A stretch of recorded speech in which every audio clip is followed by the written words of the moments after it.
এর দিনে মানুষের দুরকম রাস্তা, ঠিক আছে? একটা হচ্ছে আনকমফর্টেবল অ্যান্ড হচ্ছে কমফোর্টেবল। মানে হচ্ছে একটা সোজা রাস্তা, একটা দিয়ে কঠিন রাস্তা। মানুষ সোজা রাস্তায় বেশি চলতে পছন্দ করে, মানুষ কঠিন রাস্তায় খুব কম চলতে পছন্দ করে।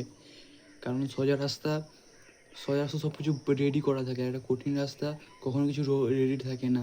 যেরকম একটা উদাহরণ দিচ্ছি, দেখে নে।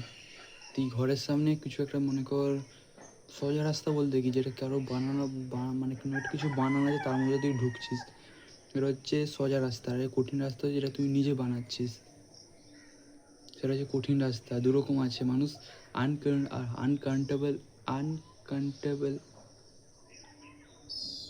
আনকমফোর্টেবল জোনে, ঠিক আছে? মানুষ আনকমফোর্টেবল জোনে থাকতে পছন্দ করে না, বাট আনকমফোর্টেবল জোনে মানুষদেরকে দেখে ভাবতে থাকে এর হয়ে গেছে, ওর হয়ে গেছে।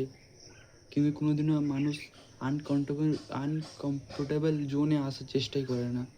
তার জন্যই মানুষ কিছু করতে পারে না, মানুষ শুধু দেখতে থাকে, বুঝলে?